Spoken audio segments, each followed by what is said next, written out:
Contact.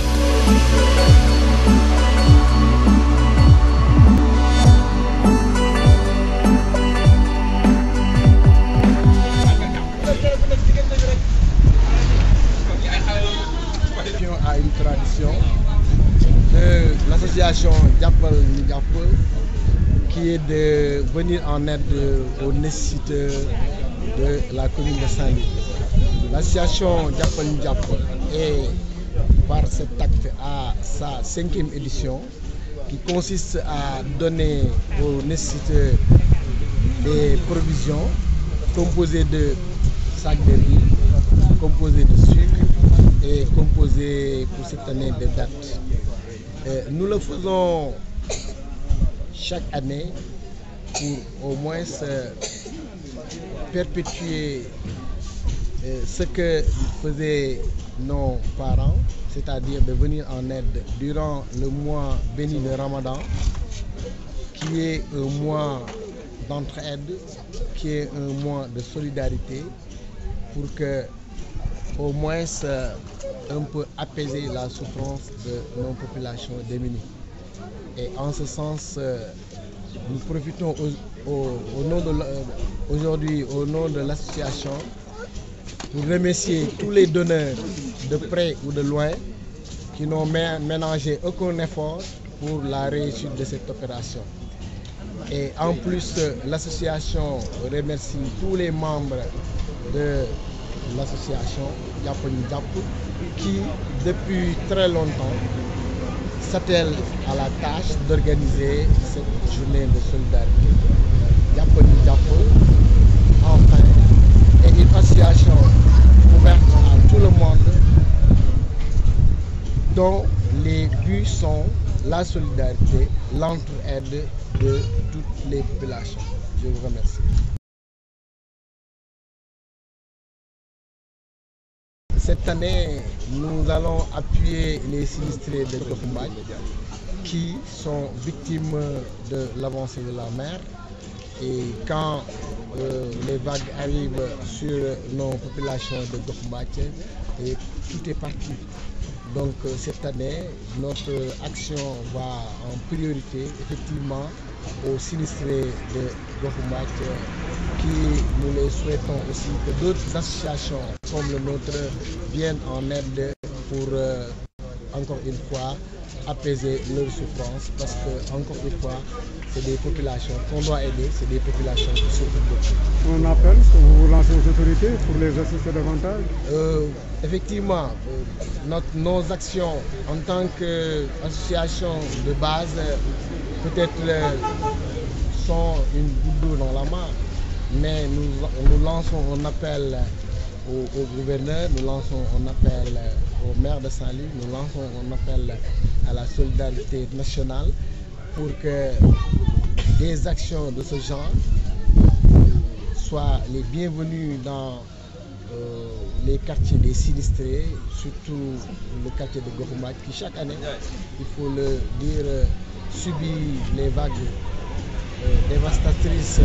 qui n'épargnent ni leur maison, ni leur nourriture, ni leur confort. Donc nos autorités seraient vraiment les bienvenues pour des actions plus grandes envers ces sinistrés de Gox Mbathie. Mais en réalité, notre association Jappal Ñu Japp est une association qui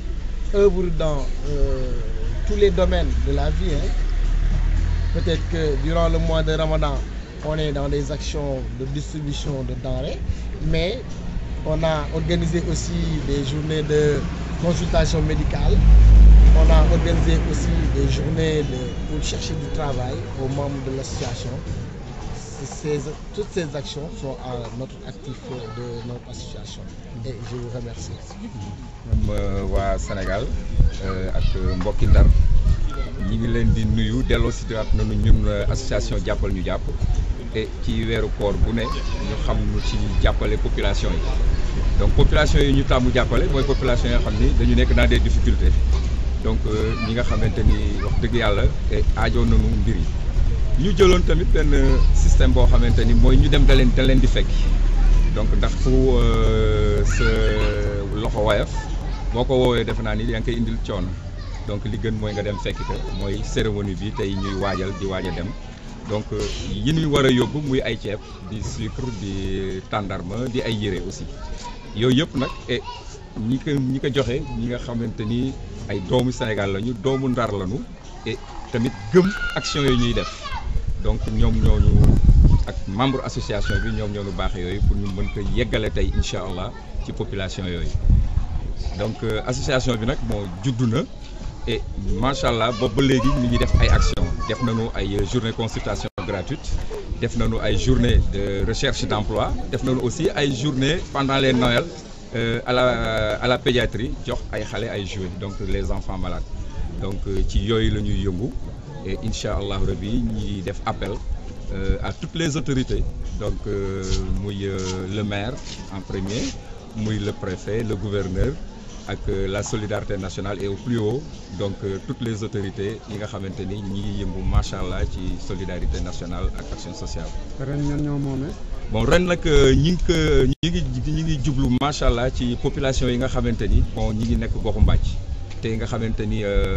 géej gi dafa nangu woon seen kër nangu seen alal donc ñu ni ren ji incha allah comme noor bi foofu la leen fekkoon sedd bi fekk leen fa. et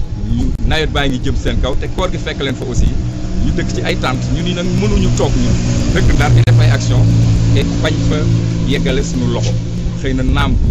du nekk loo xamante ni xëy na dana am doole trop mais incha allah rabbi liñ ci bëgg moom mooy mu nekk benn yooxu boo xamante ni dana yegg foo xamante ni nit ñi daan leen fàttaliku ndax ñi ngi jëm ci nawet loolu mooy les sinistrés de goxu Mbàcc incha allah ren ñoom la ñu jagleel vraiment pratiquement caravane solidarité bi. jërëjëf.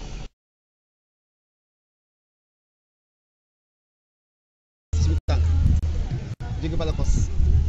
ñëw dama leen masaw xam ne lii dogal yàlla la géej moom ci waa kenn xamul fu muy yem mais aussi malgré amuñu moyen ñu taxawu leen par rapport ak ñu am donc vraiment di ko rafetlu parce que am na ñu am te jàppale wuñu leen wees ba bàyyi nañ aussi nit ñu bëri ñëw si yéen moo tax bi ñu mënee dañ fi ñëw ma rafetlu ko xam ni vraiment soxla ngeen soxla parce que man ñëw naa fi joxoon gis naa ngeen dundee di leen wax vraiment que ñi ñëw nii amoon nañu yéene dafa ëpp mais seen doole yemul foofu après bu ñu ko joxee nga ñaanal leen vraiment ñu mën leen taxaw ko